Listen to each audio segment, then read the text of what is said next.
अस्सलाम वालेकुम दोस्तों। आज की वीडियो में हम बात करेंगे HTML में हम टेक्स्ट कैसे लिख सकते हैं। देखिए, किसी भी वेबसाइट में या ब्लॉग में टेक्स्ट मुख्तलिफ़ किस्म का होता है। कुछ टेक्स्ट हेडिंग की फॉर्म में होता है तो कुछ पैराग्राफ में होता है, और पैराग्राफ के बीच में अगर हम चले जाएं तो कोई टेक्स्ट बोल्ड करके लिखा गया होता है और कोई इटैलिक्स में लिखा गया होता है। तो ये मुख्तलिफ़ इक़साम हैं टेक्स्ट की। तो चलिए हम बात करते हैं इसी पे। तो सबसे पहले स्टार्ट करते हैं हम पैराग्राफ टैग के साथ।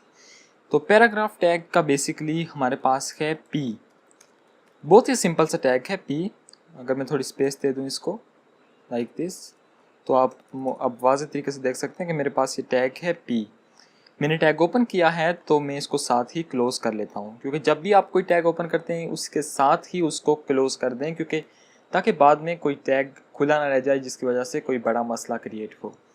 तो इसलिए मैंने टैग ओपन किया, इसको क्लोज़ किया। अब इसके अंदर मैं कोई भी पैराग्राफ लिख सकता हूँ। फॉर एग्जांपल मैं कुछ डमी टेक्स्ट लिखता हूँ लॉरम इप्सम, और इसको मैं सेव कर देता हूँ। और अगर आके मैंने रिफ़्रेश किया तो आप देख सकते हैं मेरे पास ये टेक्स्ट मेरे वेब ब्राउज़र में लिखा हुआ आ गया। तो ये बहुत ही सिंपल तरीका है हमारे यानी वेब ब्राउज़र में लिखने का। अगर हम पैराग्राफ टैग को हटा दें, यानी कि रैप इसको ख़त्म कर दें, और ये जिसे हम टेक्स्ट कहते हैं लाइक कोई किसी पैराग्राफ किसी टैग में ये टेक्स्ट नहीं है, तो अब इसको अगर मैं रिफ़्रेश करूं तो आप देखेंगे थोड़ी बहुत चेंजिंग आपको टेक्स्ट में नज़र आई। लेकिन बेस्ट यही है कि आप एक पैराग्राफ टैग इस्तेमाल करें और तमाम का तमाम टेक्स्ट उसी पैराग्राफ टैग में लिखें, क्योंकि आपके लिए बेस्ट यही रहेगा। अब नेक्स्ट टैग पे आते हैं, और नेक्स्ट टैग की बात करते हैं हमारे पास हेडिंग टैग। हमने देखा पैराग्राफ के बारे में, अब वक्त है कि हम हेडिंग के बारे में थोड़ा गौर करें। देखें, हेडिंग मुख्तलिफ़ इक़साम की होती हैं। HTML में बेसिकली हमारे पास हेडिंग की 6 मुख्तलिफ़ इक़साम हैं। एक हेडिंग 1 जिसे हम H1 कहते हैं, और उससे लेकर यानी H1 से लेकर H6 तक हमारे पास 6 मुख्तलिफ़ हेडिंग के लेवल हैं। H1 हमारे पास सबसे बड़ा हेडिंग लेवल है और H6 सबसे छोटा। यानी कि हम अगर H1 में कुछ लिखते हैं कोई हेडिंग, तो वो हेडिंग सबसे बड़ी होगी अपने फॉन्ट साइज़ में, और अगर H6 में लिखते हैं तो वो सबसे कम। अगर H2 में लिखते हैं तो वो H1 से कम, H3 में H2 से कम, H4 में H3 से कम, और इसी तरह जो जो हम नीचे जाएंगे 1 से 6 तक साइज़ कम होता जाएगा, लेकिन स्टाइल जो होगा वो सब हेडिंग का रहेगा। तो मैं यहाँ पे H1 से स्टार्ट करता हूँ। तो मैं H1 ओपन करता हूँ, क्लोज़ करता हूँ, और इसके बीच में मैं लिख देता हूँ हेडिंग 1। ओके, अब इसको अगर मैं सेव करूँ और वापस अपने टेक्स्ट ब्राउज़र में अपने वेब ब्राउज़र में जाके देखूँ, तो आप देख सकते हैं मेरे पास हेडिंग 1 टेक्स्ट लिखा हुआ आ गया। और अगर आप इसको कंपेयर करें विद पैराग्राफ, तो आप देख सकते हैं ये काफ़ी बोल्ड और काफ़ी इसका फॉन्ट बड़ा है, और लग रहा है कि ये कोई हेडिंग है। अगर मैं फॉर एग्जांपल इसके नीचे पैराग्राफ स्टार्ट कर लेता हूँ और उसमें कोई टेक्स्ट डाल देता हूँ, तो वापस जाके मैं रिफ़्रेश करता हूँ, तो आप देखेंगे कि पैराग्राफ का जो है वो साइज़ छोटा है। पैराग्राफ जितना जो साइज़ होता है नॉर्मल वो है, जबकि हेडिंग का साइज़ काफ़ी बड़ा है। और इसके साथ ही अगर मैं H2 यहाँ नीचे ओपन करूँ, या फ़िलहाल इस पैराग्राफ को ख़त्म करके मैं इसके साथ ही H2 को ओपन करता हूँ, और इसको मैं कहता हूँ हेडिंग 2।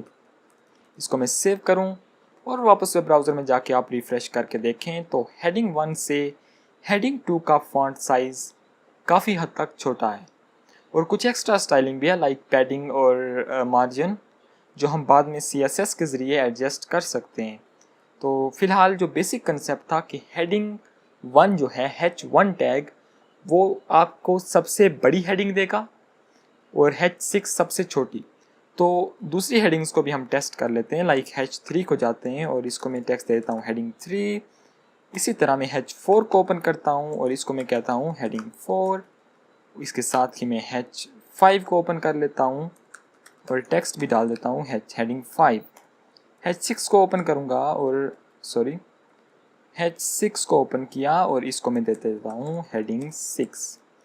सेव करूँगा, वापस वेब ब्राउज़र में जाके अगर मैं रिफ़्रेश करूँ, तो आप देखें ये जो हम 1 से 6 तक जा रहे हैं, तो असेंडिंग आर्डर में तो हमारा फॉन्ट साइज़ डिक्रीज़ कर रहा है और हेडिंग 6 का फॉन्ट साइज़ बहुत ही छोटा है, इवन पैराग्राफ से भी छोटा होगा, लेकिन जो इसका स्टाइल है वो सब हेडिंग जैसा है।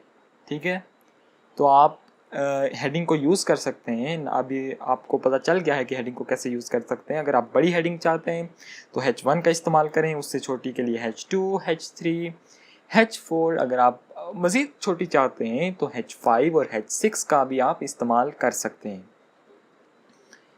तो बेसिकली ये बेसिक टेक्स्ट के जो दो बड़े जो किस्में होती हैं, टेक्स्ट की टाइप्स होती हैं, वो हेडिंग है और दूसरी पैराग्राफ है। अब बात करते हैं कुछ टेक्स्ट फॉर्मेटिंग की। चलें, टेक्स्ट फॉर्मेटिंग की हम नेक्स्ट वीडियो में बात करते हैं। फ़िलहाल का कंसेप्ट आपको क्लियर होना चाहिए कि हम पैराग्राफ टैग किस लिए इस्तेमाल करते हैं और H1 टैग किस लिए इस्तेमाल करते हैं। अगर मैं आपको थोड़ा सा यहाँ पे इसके नीचे में पैराग्राफ लेके आऊँ और आपको एक बार फिर से बता दूँ, तमाम जो टैग्स हैं उनको देखें। हेडिंग 1 से और पैराग्राफ को अगर आप कंपेयर करें, थोड़ा गौर से देखें, तो आपको तमाम फ़र्क बिल्कुल सामने नज़र आ रहा होगा। और इससे बढ़कर कोई इसका कंसेप्ट नहीं, बहुत ही सिंपल है। हेडिंग देने के लिए आप H1 का इस्तेमाल करेंगे। फॉर एग्जांपल, अगर मैं कोई आर्टिकल लिख रहा हूँ अपनी वेबसाइट में, तो मैं सबसे पहले कहूँगा हेडिंग और मैं टाइटल ऑफ आर्टिकल लिखूँगा। फॉर एग्जांपल कोई भी टाइटल हो सकता है, तो मैं जस्ट कहता हूँ टाइटल ऑफ आर्टिकल। उसके बाद मैं P ओपन करता हूँ और मैं कहता हूँ लाइक सम टेक्स्ट डाल देता हूँ, थोड़ा बड़ा टेक्स्ट डाल देता हूँ। और अगर इसको मैं रिफ़्रेश करूँ अपने पेज को, तो आप देख सकते हैं मेरे पास ये आर्टिकल की हेडिंग है और उसके नीचे पैराग्राफ। क्या होगा अगर मैं यहाँ पे एक और पैराग्राफ डाल देता हूँ, लाइक इस पैराग्राफ को ख़त्म करके मैं यहाँ पे एक P टैग ओपन करता हूँ। सेव करके मैं वापस अपने वेब ब्राउज़र में जाके ओपन करता हूँ, तो आप देख सकते हैं कि यहाँ पे एक पैराग्राफ अलग हो गया और दूसरा पैराग्राफ अलग से स्टार्ट हो गया। यानी कि हमने जहाँ पे इसको बताया था कि एक पैराग्राफ यहाँ से लेकर यहाँ तक है, ठीक है, यहाँ से लेकर यहाँ तक एक पैराग्राफ है और यहाँ से लेकर एंड तक दूसरा पैराग्राफ है। फॉर एग्जांपल, इसको मैं 3 पैराग्राफ में डिवाइड कर देता हूँ, तो ये कुछ इस तरह आएगा। सेव करता हूँ, तो अब यहाँ पे आपको 3 पैराग्राफ नज़र आएंगे। 1, 2 और 3 हमारे पास 3 पैराग्राफ्स आ चुके हैं।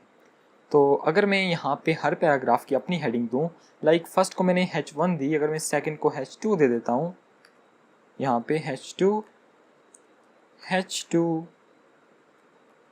हेडिंग, कोई भी टेक्स्ट आप डाल दें। अगर मैं वापस रिफ़्रेश करूँ अपने इस पेज को, तो आप देख सकते हैं ये हेडिंग छोटी है और काफ़ी अच्छा फॉर्मेट मिल रहा है। तो ये बेसिकली थर्ड को भी हम दे देते हैं। अगर मैं H3 पे जाऊँ और यहाँ पे मैं H2 का इस्तेमाल करता हूँ, या H3 का कर लेता हूँ, बेशक थोड़ा छोटा हो जाएगा H3। यहाँ पे मैं कहता हूँ H3 level heading. Web browser open करके मैं अगर रिफ़्रेश करूं, तो आप देख सकते हैं टाइटल ऑफ हेडिंग और H2, हेडिंग 2 और हेडिंग 3 और बीच में पैराग्राफ। याद रखिएगा, जब आप एक पैराग्राफ का टैग क्लोज करेंगे तो नेक्स्ट पैराग्राफ जो है वो न्यू लाइन से स्टार्ट होगा। जैसे आपकी इंग्लिश की या कोई भी बुक्स होती हैं जो इंग्लिश में लिखी गई होती हैं, उनका पैराग्राफ न्यू लाइन से स्टार्ट होता है, वैसे ही कंसेप्ट यहाँ पे भी HTML में भी है पैराग्राफ टैग का। और same for the heading tag. Next हम जब जाएंगे ब्लॉक लेवल और इन लाइन एलिमेंट्स की बात करेंगे, क्योंकि अभी थोड़ा सा मुश्किल होगा आपके लिए उसको अंडरस्टैंड करना। तो जैसे जैसे हम आगे जाएंगे आपको उसकी समझ भी आ जाएगी। सो ये आज का, आई होप आपको समझ आ गया होगा कि हम हेडिंग कैसे इस्तेमाल करते हैं और पैराग्राफ टैग कैसे इस्तेमाल करते हैं विद इन HTML डॉक्यूमेंट और web page. So next video में मिलता हूँ। आज की वीडियो से इतना ही।